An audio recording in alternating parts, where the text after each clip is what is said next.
Wanita menjadi pemimpin bukanlah satu perkara yang ganjil pada masa kini. Jika kita lihat, kebanyakan wanita melibatkan diri dalam tampuk kepimpinan.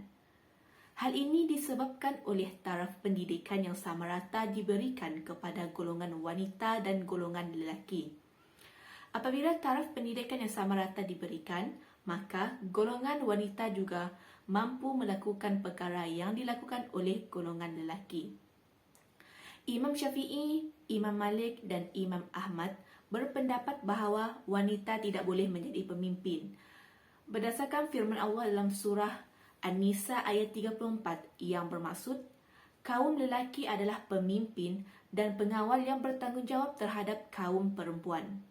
Berdasarkan firman Allah dalam surah An-Nisa ayat 34 ini, maka mereka berpendapat bahawa wanita tidak boleh menjadi pemimpin.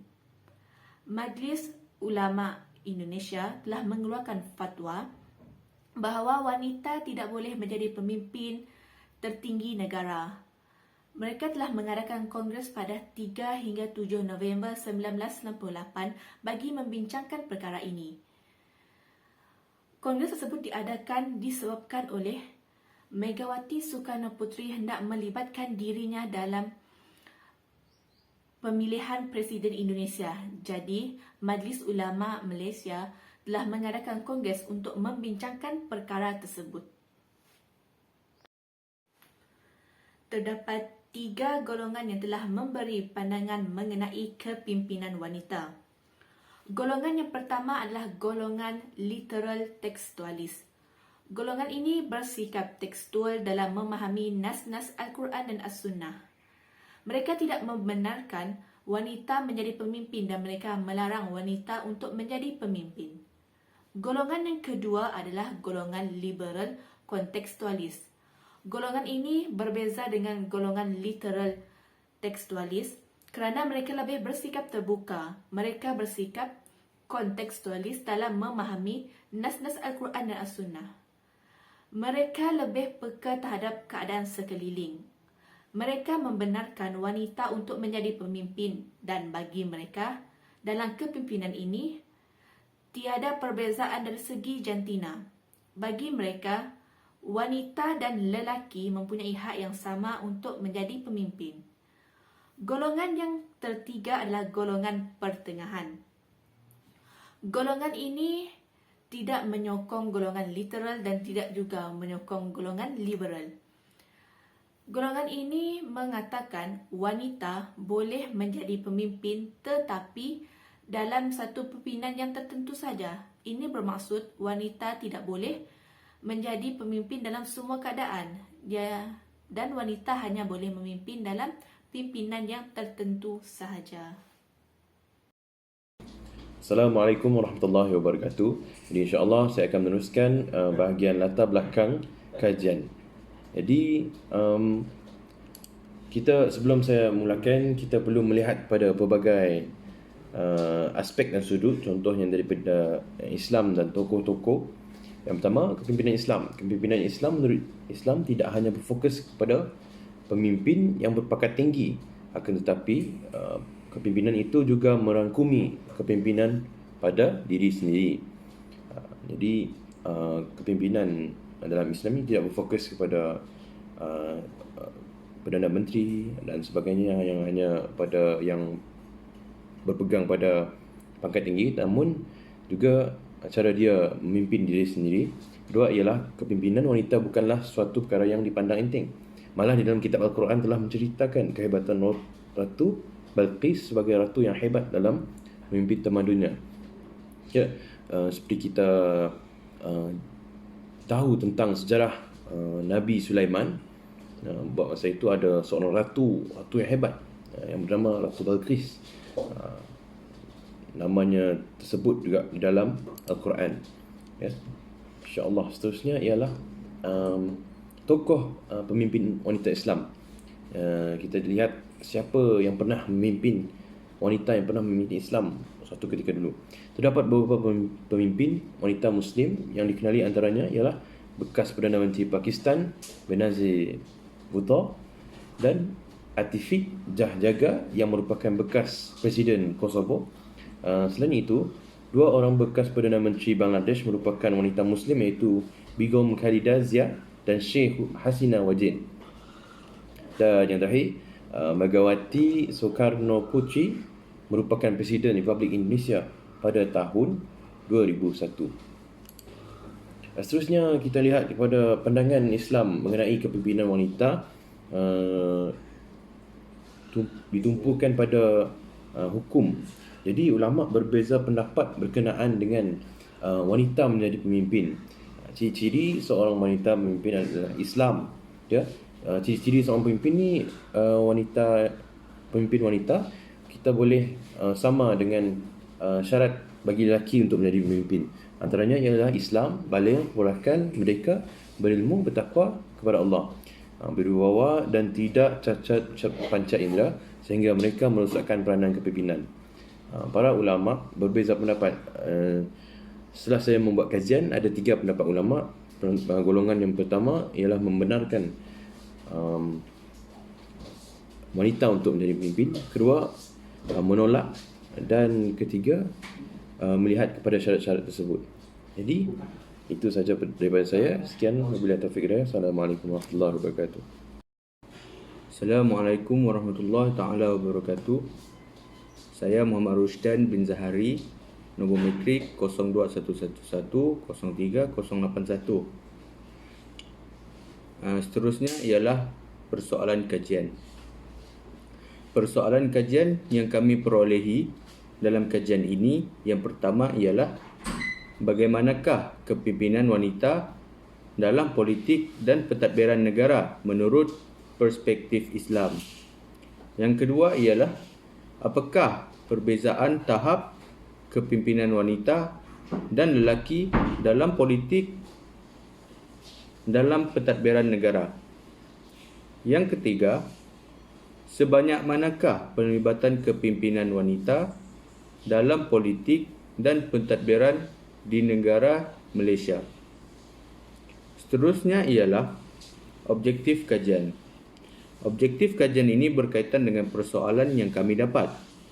Jadi, firstly, untuk mengkaji kepimpinan wanita dalam politik dan pentadbiran negara menurut perspektif Islam. Yang kedua ialah untuk mengenal pasti perbezaan tahap kepimpinan wanita dan lelaki dalam politik dan pentadbiran negara. Dan lastly, untuk mengetahui sejauh manakah penglibatan kepimpinan wanita dalam politik dan pentadbiran negara di Malaysia. Sekian, terima kasih. Saya Aisyah binti Agus Salim dengan nombor metrik 0211103076. Saya akan mengambil bahagian dapatan kajian. Yang pertama adalah kepimpinan wanita dalam politik dan pentadbiran negara menurut perspektif Islam. Wanita mempunyai hak yang sama dengan lelaki untuk menjadi pemimpin, asalkan mereka mempunyai kemahiran dan tidak ada lagi lelaki yang boleh memimpin. Islam amat mengangkat darjat seorang wanita. Namun terdapat beberapa batasan kepada wanita untuk menjadi pemimpin, dan tugas utama seorang wanita adalah menguruskan keluarganya dan mendidik anaknya. Jika seorang wanita mempunyai kemahiran memimpin, dia boleh dan harus menjadi seorang pemimpin. Maksudnya dalam Islam, hukum seorang wanita untuk menjadi seorang pemimpin adalah harus sekiranya dia mempunyai kemahiran untuk memimpin. Wanita boleh menjadi pemimpin, tetapi mereka dilihat kurang sesuai untuk memegang peranan tersebut kerana dianggap mempunyai kelemahan yang tidak memenuhi kualiti yang diperlukan oleh seorang pemimpin. Lelaki mempunyai sifat fizikal yang lebih agresif dan tegas. Sifat tegas merupakan ciri-ciri yang perlu ada pada seorang pemimpin dalam kepimpinannya. Yang kedua adalah perbezaan tahap kepimpinan wanita dan lelaki dalam politik dan pentadbiran negara. Emosi sering dikaitkan dengan wanita. Hal ini disebabkan oleh sifat semula jadi wanita yang wujud sejak dia lahir. Ciri feminin seorang wanita adalah lebih beremosi berbanding ciri maskulin seorang lelaki yang kurang beremosi. Disebabkan wanita lebih cenderung untuk beremosi, pemimpin wanita akan menghadapi cabaran untuk mengawal emosi mereka semasa membuat keputusan. Mereka harus mengawal emosi mereka dan bertindak secara profesional dalam menjalankan tugas mereka, supaya mereka tidak membuat keputusan yang tidak rasional. Secara logiknya, tingkah laku seseorang dipengaruhi oleh emosi mereka. Emosi dan minda yang stabil membolehkan seseorang membuat keputusan secara positif dan bertindak mengikut pemikiran mereka. Oleh itu, pemimpin dalam kalangan wanita perlulah mempunyai kawalan diri yang tinggi, iaitu keupayaan untuk mengawal tindakan mereka dalam melaksanakan tugasnya. Seterusnya adalah pelibatan kepimpinan wanita dalam politik dan pentadbiran negara. Perlembagaan Persekutuan Malaysia dalam Perkara 8 memperuntukkan bahawa semua individu adalah sama di sisi undang-undang dan berhak mendapat perlindungan undang-undang yang sama rata. Oleh itu, hak asasi yang terdapat dalam perlembagaan memberikan wanita hak untuk mengambil bahagian dalam politik sama seperti lelaki. Di Malaysia, pertubuhan parti politik seperti UMNO, PAS dan PKR memainkan peranan penting dalam membenarkan wanita, khususnya Melayu, untuk menyertai politik dan pilihan raya. Perlindungan hak asasi manusia yang termaktub dalam Perlembagaan Persekutuan telah membuka peluang kepada golongan wanita untuk bertanding dalam pilihan raya. Jadual berikut menunjukkan bilangan pengundi wanita dalam PRU 1999 sehingga 2008. Pada tahun 1999, jumlah pengundi wanita adalah seramai 4.26 juta pengundi. Pada tahun 2004, 5.6 juta pengundi wanita. Dan pada tahun 2008 terdapat 5.48 juta pengundi wanita. Berdasarkan peningkatan jumlah pengundi wanita tersebut, hal ini menunjukkan hak kebebasan dan hak bersuara telah dilaksanakan sebaik mungkin oleh wanita di negara ini. Berikut adalah jadual perbandingan pencapaian calon parlimen wanita dalam pilihan raya umum 1999, 2004 dan 2008 di Malaysia. Pada tahun 1999, bilangan wanita yang menduduki kursi parlimen adalah seramai 20 orang daripada jumlah keseluruhan kursi, iaitu 193, dan peratusan wanita adalah 10.3%. Pada tahun 2004, bilangan wanita yang memenangi kursi parlimen adalah 23 kursi daripada jumlah keseluruhan kursi 219, dan peratusan mereka adalah sebanyak 10.5%. Pada tahun 2008, jumlah wanita yang memenangi kursi parlimen adalah 24 orang daripada jumlah keseluruhan kursi 222. Dan peratusan wanita yang memenangi kursi parlimen adalah sebanyak 10.8%. Penglibatan wanita dalam politik membolehkan mereka menyatakan idea dan pendapat dalam parlimen serta membawa manfaat kepada wanita lain. Usaha mereka mewakili suara wanita di parlimen secara tidak langsung telah menyumbang kepada kemajuan negara. Walaupun peningkatan wanita dalam parlimen semakin meningkat, namun bilangan ini masih sedikit jika dibandingkan dengan negara lain. Bismillahirrahmanirrahim. Assalamualaikum warahmatullahi wabarakatuh. InsyaAllah pada kali ini saya akan menyampaikan bahagian kesimpulan tema 3, iaitu berkaitan dengan kepimpinan wanita dalam politik dan bidang pentadbiran negara berdasarkan perspektif Islam. Terlebih dahulu saya memperkenalkan diri saya, Muhammad Amirul Ashraf bin Abdullah, nombor metrik 0211030077. Okey, berdasarkan apa kajian yang telah kami peroleh, yang mana pada awal kajian, pendahuluan kajian yang kami peroleh iaitu berkaitan dengan yang mana dunia kepimpinan dalam wanita ini bukanlah perkara yang ganjil, yang mana dari segi kepimpinan wanita ini telah terselahnya sejak zaman dahulu lagi sehingga zaman sekarang, era pembangunan, yang mana perkembangan kepimpinan dalam wanita itu memang jelas terbukti bila mana kita lihat-lihat negara-negara yang lain. Selain itu, dari segi faktor-faktor yang menyebabkan kepimpinan dalam bidang wanita itu berkembang adalah disebabkan oleh faktor ilmu, yang mana dari segi pendidikan jurang antara lelaki dan perempuan, yang mana dari segi pendidikannya adalah hampir-hampir tidak ada kejurangan. Tidak seperti zaman dahulu kala yang mana dari segi kepimpinan dimonopoli oleh kaum lelaki atau golongan lelaki. Hasil daripada kajian, kami lakukan persoalan dan mendapat objektif kajian, dan kemudian apabila kami kaji soalan, kami kaji persoalan dan kami mendapat objektif kajian, kemudian kami mencari dapatan kajian. Dalam dapatan kajian jelas terbukti yang mana konsep kepimpinan dalam kalangan wanita ini memiliki keistimewaan dan kecirian yang tersendiri, yang mana bila mana kita lihat daripada dapatan kajian yang telah kami lakukan membuktikan kaum wanita secara tidak langsung melibatkan diri mereka dalam konsep kepimpinan, yang mana bila mana dalam pilihan raya mereka melibatkan diri mereka dengan mengundi calon-calon untuk melantik pemimpin yang terbaik. Jelaslah berdasarkan kajian membuktikan kaum wanita memang terlibat dalam dunia kepimpinan. Berdasarkan perspektif Islam pula yang menyatakan tentang bagaimana kaum golongan wanita ini memimpin diri mereka berdasarkan bagaimana kepimpinan mereka terhadap peribadi mereka.